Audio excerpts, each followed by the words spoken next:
day 119 of the What Sold series. The first sale of the day is this Under Armour Storm Jacket in a men's 3XL.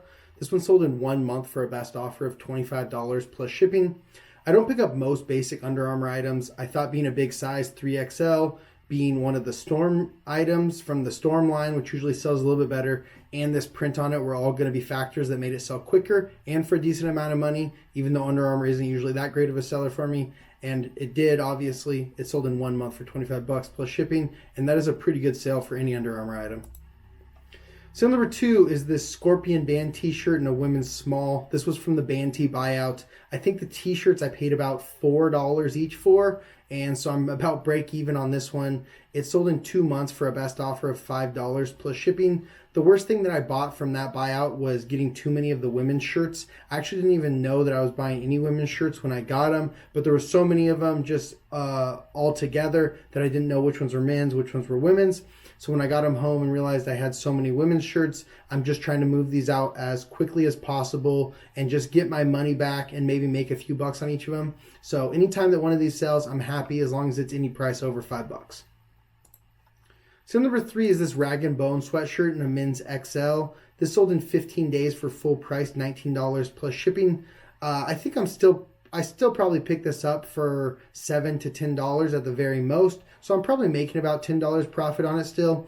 But I did miss a few things when I picked it up. There were some flaws on it, which caused it to sell for much less than I thought. I thought this was going to be about a $30 item, but with the flaws, it still sold quickly and still sold for a profit. So I'm not mad about it. I do love it when I have items that I can still make a profit on, even when I miss flaws, because I would say that is one of the biggest leaks in my business, is not looking over the items good enough when I'm sourcing. So I do bring home many items that have flaws on them, and that is something I'm trying to work on to increase the profitability of my business. Sale number 4 is this Nike Los Angeles Chargers polo shirt in a men's small. This sold in 28 days for a best offer of $10 plus shipping. Not a very good sale. It's probably just the size. If this was a large or bigger, this would have sold for at least $15, if not closer to $20. But being a men's size small, just not a great size for an item like this. Sale number 5 is this Kahala Hawaiian shirt. This one is from the Avi collection, and this is one of the ones that was handcrafted in Hawaii. Usually with these, I do only pick them up if they are the ones that are handcrafted in Hawaii. Let me go ahead and show you guys the tag here and show you what I mean. So usually if they are one of the collections, like this Avi collection, it sells a little bit better. And then if it says right there below the size handcrafted in Hawaii, those are the ones that I'm more willing to pick up because from my experience, those sell a little better. Kahala isn't the best Hawaiian shirt brand. It's more of a mid to low tier one. But if you can find the right ones and the right prints, they can still sell decently. This one sold in 1 day for full price, $25 plus shipping. So it might even be priced a little bit on the low side, but I'm really happy with that sale, especially for a Kahala Hawaiian shirt. Sale number 6 is this Polo Ralph Lauren Pride sweater in a women's small. This took 5 months to sell and it sold for a best offer of $22 plus shipping. It did have some stains on the front of it, which took away from some of the value. If not, I think this probably would have been about a $30 to $35 item. I did have it just priced way too high originally. I had it priced all the way at $50, and that's what caused it to sit around for too long. I bet you if I would have priced this closer to $30 or $35, it would have sold within a couple months and for closer to full price. Sale number 7, another mid to low tier Hawaiian shirt brand, Hilo Hottie. This was a men's 2XL, and this one took 11 months to sell, and it sold for a best offer of $8 plus shipping. Sometimes you can get lucky with the Hilo Hotties and sell them for around $20, maybe $15, but it's not too often. If you are going to be picking up Hilo Hottie, you probably want to pick up the really, really big sizes, maybe 3XL and above. They're just not that great of sellers. Sale number 8, one of my favorite Hawaiian shirt brands. This is a Rain Spooner Hawaiian shirt. This one does have the all over flower print, so a little bit different than just a floral print. It has all over like little flowers on it, and almost actually most brand shirts that have all over flower print like this do pretty well for me, even some of the very basic brands. But this one sold in 1 day for a best offer of $25 plus shipping. Being that it's wintertime and it is a little bit harder to move the Hawaiian shirts, I am moving some of these for a little bit cheaper than I normally would. I'd probably hold a little bit stronger at $30. I might have listed this at $35 if this was spring or summer, but I'm still happy with a $20 sale in the middle of winter. Sale number 9. This is a Columbia PFG shirt, but it was embroidered with a NASCAR driver, and it was also new with tags. So it sold in 11 months for a best offer of $12 plus shipping.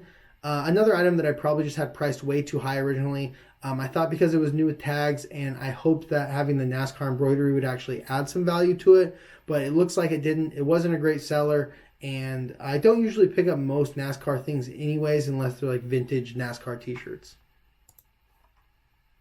Sale number 10 is another Rain Spooner Hawaiian shirt in a men's XL. This one sold in 4 months for a best offer of $21 plus shipping. Just another example of a pretty basic Rain Spooner that I'm willing to let go for a little bit less because it is wintertime. Rain Spooner shirts are easily accessible for me. I have lots of different vendors at flea markets that have these available for me. So I don't mind letting these go. I'm still going to make some money on them, and I can replenish them before spring and summer come with many more Rain Spooner Hawaiian shirts. I'm not sure why this one's zoomed out so much, but this is a Peter Millar quarter zip pullover in a men's XL. This one sold in 10 days for a best offer of $18 plus shipping. It did have some weird company embroidery on it. That's why I was willing to let it go for such a low amount. But normally these sell in the $25 to $30 range if they don't have embroidery on them. Back to a normal size item. This is actually a pretty good sub-tier of Rain Spooner or a collaboration. This is the Alfred Shaheen Rain Spooner. Let me go ahead and show you guys the tag here. I've talked about it many times, but the Alfred Shaheen Rain Spooners usually command a pretty good amount. This one was a men's large, and as you can see, I had it priced down to only 20 bucks. That's because it did have a hole or tear right here in the front of it, as you can see right there. So I ended up selling it in 1 day for a best offer of $15 plus shipping. Usually when items are flawed like this, especially a pretty significant flaw, I'm willing to let them go for a cheap price as long as I can move them quickly. So I'm still about break even on this. I might have even made a few bucks on it, but I was able to move it quickly, and it did have a hole in it. If not, this probably would have been a $30 to $35 item. And if you ever find the vintage Alfred Shaheen Hawaiian shirts, not the Rain Spooner ones, just the Alfred Shaheen Hawaiian shirts, those command a ton of money. Those can go in the hundreds of dollars. So number 13 is this Nike Pittsburgh Steelers lightweight hoodie in a men's large. It was also new with tags. It sold in 10 days for a best offer of $25 plus shipping. I remember picking this up at the thrift store, and I knew I was paying up for it because the retail tag on it was not very high. And I think I paid like 12 or 13 bucks for it.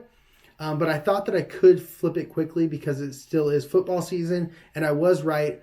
It sold in 10 days for 25 bucks. So even if I paid 12 or 13 bucks for it, I'm still really happy with the sale because it happened so quickly. Now, if this item sat around for a year and then I only sold it for 25 bucks, I would be a lot less happy with the purchase.